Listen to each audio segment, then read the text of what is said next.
asosiy aqida masalalari tavhidga borib taqaladi. Mo'min kishining aqidasi bo'lmasa, uning amali qabul bo'lmaydi.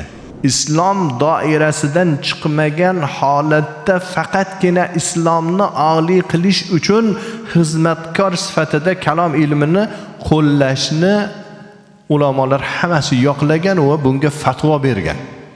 Aqida masalalari insonning qalbida tugilgan va mustahkam o'rnashgan bo'lishi kerak.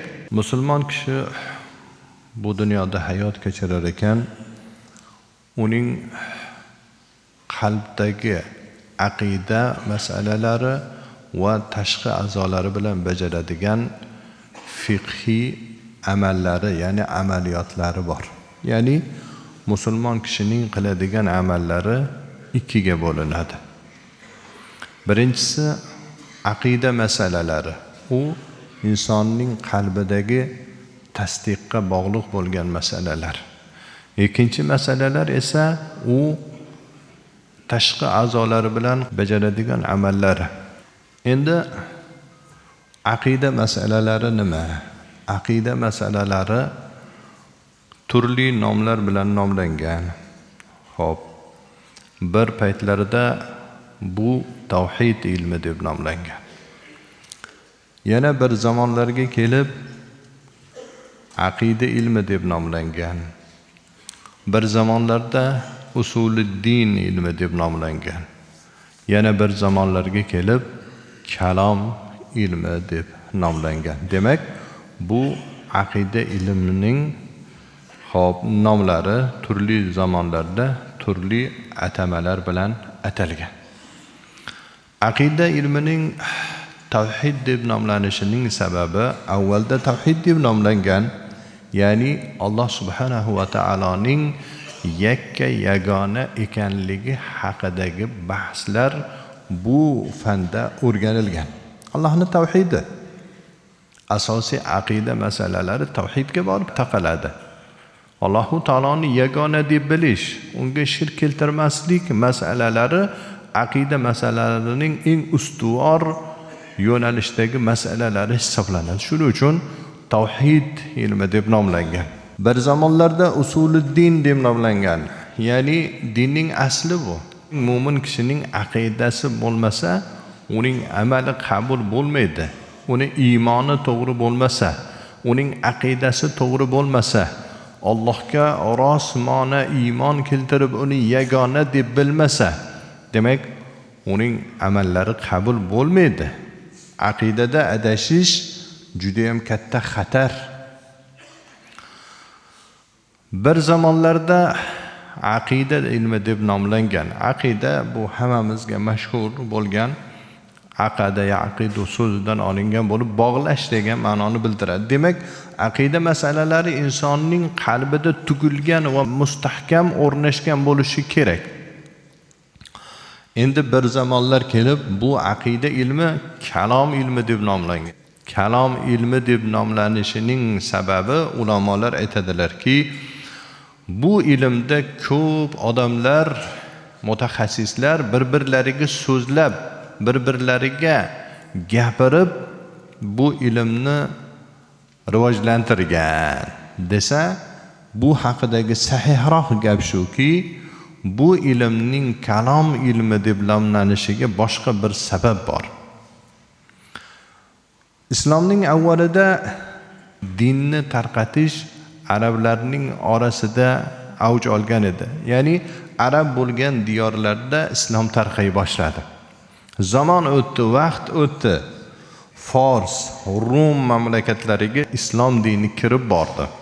Bilasizlar, Yunonda falsafa ilmi juda ham rivojlangan, ya'ni mantiq ilmi deb qo'yiladi. Bu ilm juda ham rivojlangan.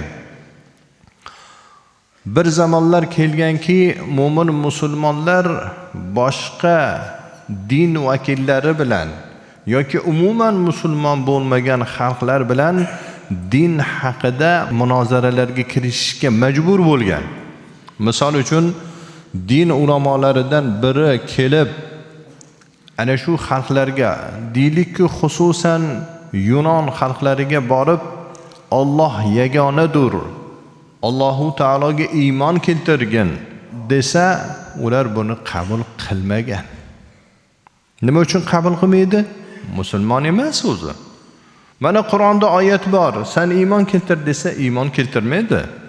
Ana shunda musulmonlar mashvarat qilgan. Musulmonlar maslahat qilgan.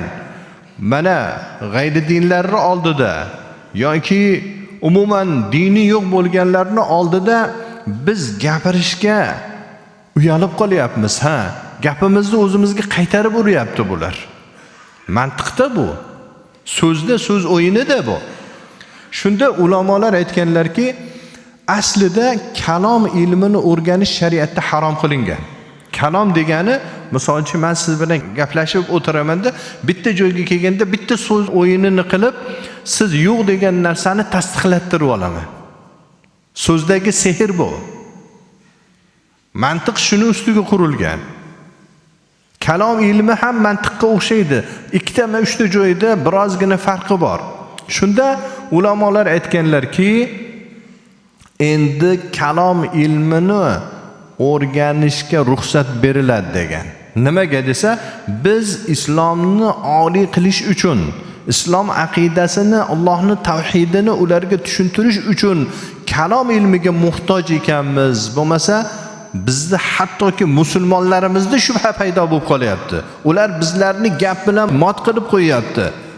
Deganda ulamolar bil ittifoq kalom ilmini o'rganishga ruxsat bergan va kalom ilmini o'rganganda ham islom doirasidan chiqmagan holatda faqatgina islomni oliy qilish uchun xizmatkor sifatida kalom ilmini qo'llashni ulamolar hammasi yoqlagan va bunga fatvo bergan.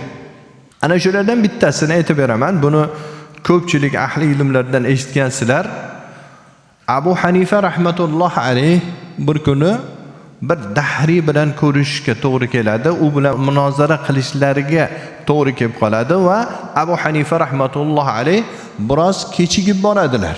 Borganlaridan keyin mana imomlaring kechikib keldi, yo bu yoq degan gaplar bo'ladi. Shunda Abu Hanifa rahmatulloh alayh aytadilarki, men sen bilan muzokaraga kelish uchun suvdan o'tishim kerak edi.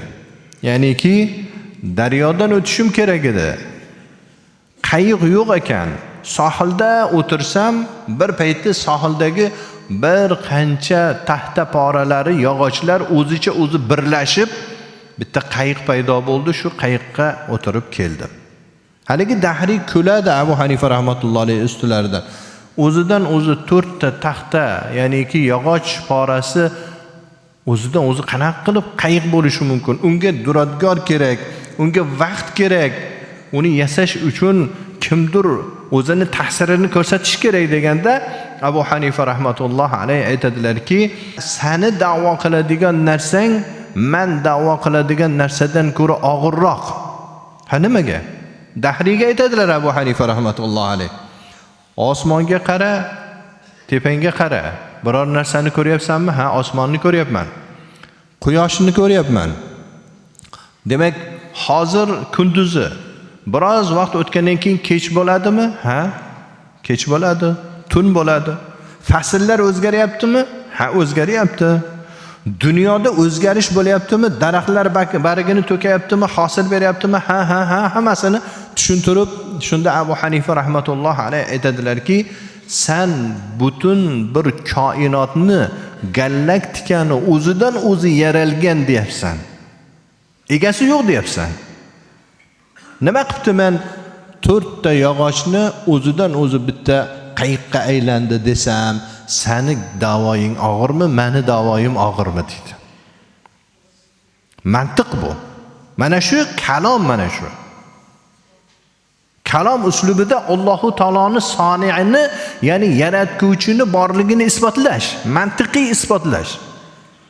Ana shuni Abu Hanifa rahmatullohi alayhi aytganlaridan keyin haligi dahriy endi u moddaparast-ku. O'ylab qoladi, aytadiki, ha bu koinotni yaratguvchisi bor ekan deydi. Ashhadu an la ilaha illalloh va ashhadu anna Muhammadan abduhu va rasuluhu deydi. Mana shu mantiq, mana shu kalom ilmi. asosan Imom Moturidiy, Imom G'azzoliylar mana shu ishga kirishgan.